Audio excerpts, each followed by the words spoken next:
हर हर महादेव दोस्तों। अधिक मास चल रहा है और अभी पूर्ण भी होने वाला है 16 अगस्त में। आखिर के 5 व्रत के बारे में आज मैं आपको बताऊंगी, जिनको पंचरात व्रत भी कहा जाता है। इनका बहुत ही महत्तम होता है।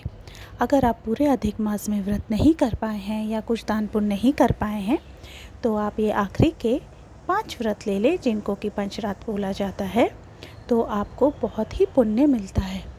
ये पंचरात व्रत बहुत ज़्यादा मुश्किल नहीं होते हैं।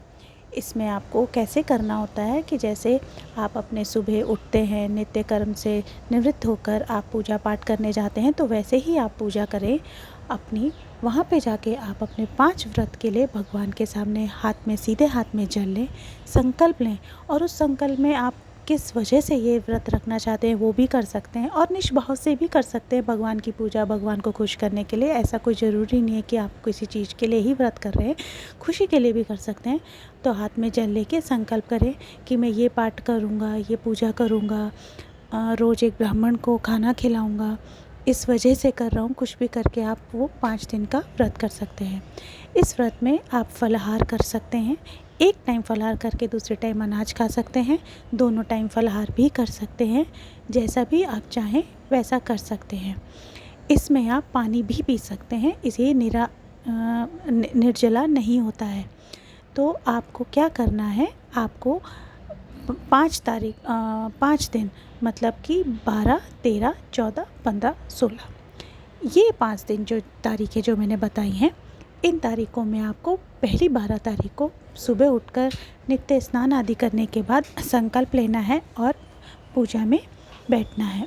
पहले दिन आपको जो भी आप पाठ करना चाहें उस पाठ के बारे में आप बोल सकते हैं। फिर आपने जो संकल्प ले लिया है फिर आपको वो पालन करना होता है। बीच में आप उसको खंडित नहीं कर सकते। इसमें दान पुण्य भी आपने जो पूरे मास अगर नहीं कर पाए हैं किसी वजह से, तो आखिर के इन दिनों में आप जो भी दान पुण्य करते हैं वो भी बहुत ज़्यादा मान्य होता है। इसमें आप तिल के तेल का दान किसी पात्र में करके ब्राह्मण देवता को दे सकते हैं। इसमें आप कुंभ में पानी भर के भी, घड़े में, मिट्टी के घड़े में पानी भर के रोज़ एक घड़ा पानी भर के भी दे सकते हैं। और पानी भर के देना अगर आपको मुश्किल लग रहा है तो आप थोड़ा सा पानी डालकर घड़ा दे सकते हैं, मतलब खाली घड़ा ना दें, ब्राह्मण को दे सकते हैं। रोज़ एक घड़ा आप ऐसे दान कर सकते हैं। उसके बाद आप रोज़ ये एक ब्राह्मण को अपने घर में आके एक टाइम का भोजन करा सकते हैं। एक टाइम का भोजन कराने के बाद आप उनको दक्षिणा भी दे सकते हैं। उसके बाद आप देसी घी का भी दान कर सकते हैं। आप अगर अपनी क्षमता अनुसार आप सोने या चांदी का दिया भी घी भर के दान कर सकते हैं मंदिर में, या वो भी ब्राह्मण जी को आप दान कर सकते हैं। आप अन्नदान भी कर सकते हैं, जैसे कि चावल हो गया, गेहूँ हो गया। इस तरीके से आप दाल, अरहर की दाल जिसको तूर दाल भी बोला जाता है, वो दाल भी आप दान कर सकते हैं। तिल भी आप दान कर सकते हैं। इस तरीके से आप रोज़ एक दिन पकड़ के भी वो दान कर सकते हैं, और आखिर के दिन में भी वो दान कर सकते हैं। आखिर का दिन जो हमारा होता है अमावस्या, उस दिन जब हमने अपना पूजा कर लिया होता है, तो क्योंकि वो आखिरी दिन होता है, तो वापस आप अपने हाथ में जिस तरह से आपने पहले दिन संकल्प लिया था, पानी लेकर हाथ में, वापस वो अपना संकल्प पूरा हुआ है ऐसा भगवान के सामने पानी लेकर हाथ में वो जल को आप छोड़ देंगे, हाथ जोड़ेंगे, प्रार्थना करेंगे। उसके बाद आप आरती करेंगे और अपना नित्य नियम जो रात को आप फलाहार या अनाज जो भी आप खाते हैं वो कर लेंगे।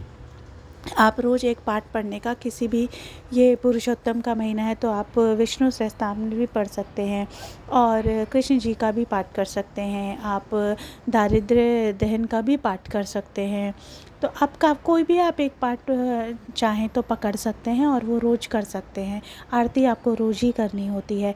आप बहुत बड़ा आडंबर नहीं भी करके एक छोटा सा 5 दिन में कुछ भी दान अगर करेंगे तो वो आपके लिए, आपके जीवन के लिए बहुत फलदायी होता है।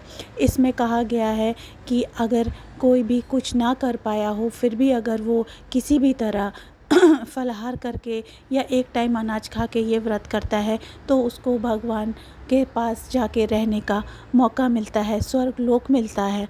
उसके बहुत सारे खराब किए हुए कर्म खत्म हो जाते हैं। इस 5 रात्रि के व्रत का इतना बड़ा फल बताया गया है। तो आप इसको ज़रूर कीजिए। इतना मुश्किल भी नहीं है। जो लोग नवरात्रे करते हैं तो बस वैसा ही है बिल्कुल। नवरात्रों में तो आपको 9 व्रत भी रखने पड़ते हैं, ये तो 5 रात्रि का व्रत है। तो मुझे नहीं लगता, हमारे सनातनी लोग तो बहुत ज़्यादा व्रत महीने महीने के व्रत रखते हैं, तो ये व्रत इतना मुश्किल नहीं है, आप कर पाएंगे। उम्मीद करती हूँ जानकारी आपको अच्छी लगी होगी।